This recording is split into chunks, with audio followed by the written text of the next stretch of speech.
All right, a little bit of a new kind of a style today. We're gonna be in the gym.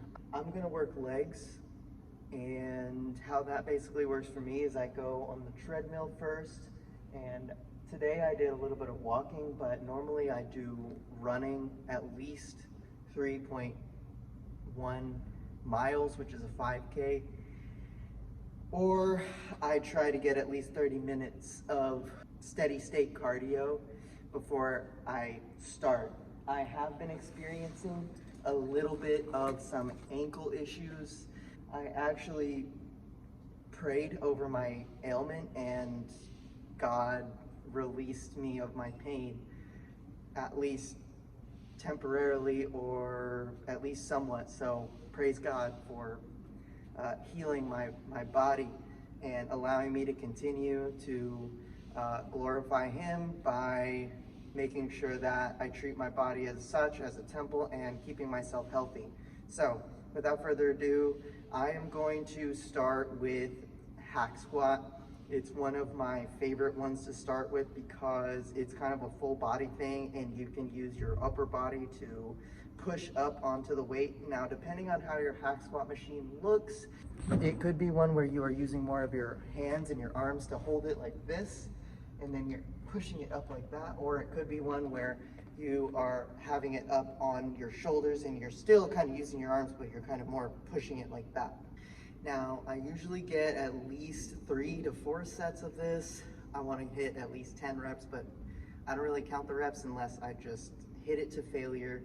That's the main goal, is that I'm going to failure. From there, I go to lunges, weighted, and this is good because it's kind of a farmer's carry and a lunge mixed in together all in one. So you get a good contraction right here with your arms and your back holding the weight, and you also get a really good movement for your legs where you are actually pushing using that quad. So what you want to do, especially ladies out there, you want to hit these pretty good and hard.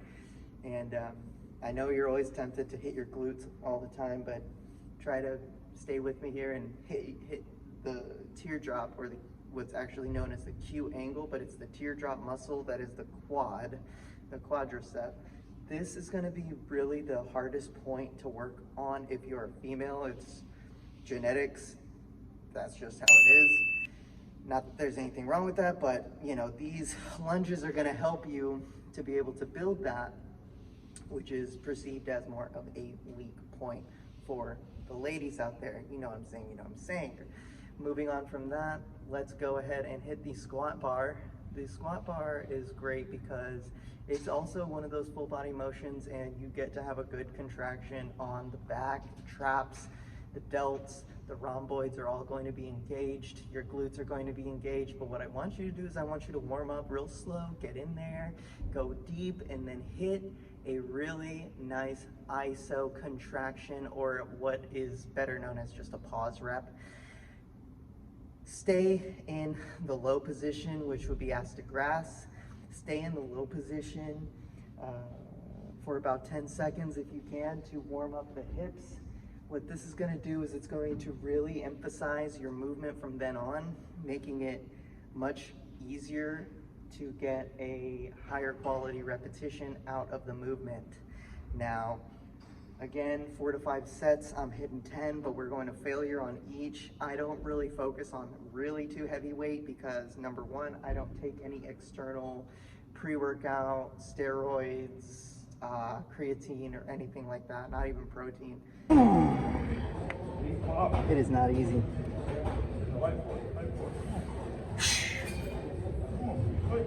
I just only eat food and, you know, drink water, or drink some coconut water, you know, fruit, stuff like that. So my main goal isn't really to bust myself every single day, but my main goal is really to get good contractions, good reps, and, you know, compound, build the muscle on slowly but surely, because slow and steady wins the race, in my opinion. After my squats, I really make sure that as long as I'm feeling good enough and up for it, I hit actually some front squats as well. The front squats are good because it still is working the quad. And again, 4 to 10 reps, 10 reps, 4 sets, or till failure. Now, the next one that I want you to really emphasize, I'm not doing as many of these today because I already did them the other day, but it is hamstring lifts. What's it called? Like an ISO deadlift or something like that? It's a stiff-legged deadlift. You're holding 2 dumbbells. You're going up and down the front of the leg, holding that real tight. You're staying in a real good position. It's going to emphasize growth of the hamstrings, which is really good for squatting. And after that, you go ahead and go to the Smithy. You can hit the Smithy, the Smith machine.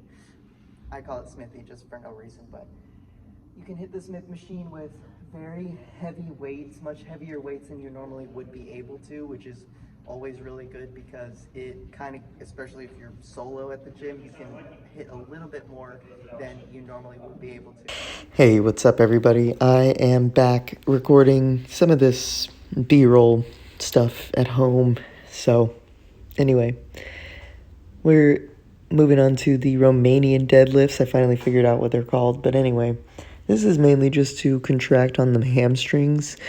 You see, the way that this angle is supposed to work is you grab these dumbbells and you're going to want to hold them pretty good and close to the legs. Now, you see my rapid succession of repetitions. The reason for that is because I personally like to get in and get out at the gym. So I have perfected this form to where I can kind of do it a little bit more rapidly than what I would want to recommend you doing.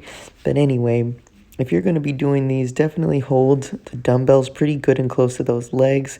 Take it about halfway, like there that I'm going, that I'm getting up to about that much is all you need. Now the trick is you're going to want to really get these shoulders engaged to hold the weight of this. Now that's going to help you to actually transfer a lot of the contraction over to the hamstrings because you don't want it to be on the spine too much. You want it to be a lot more on the legs. The way that the gravity works with this movement is you can see on this angle how whenever it's loaded like this, the legs begin to stretch in the back a lot easier than they would. But anyway, that's all I got for you today. Thanks for watching. Take care.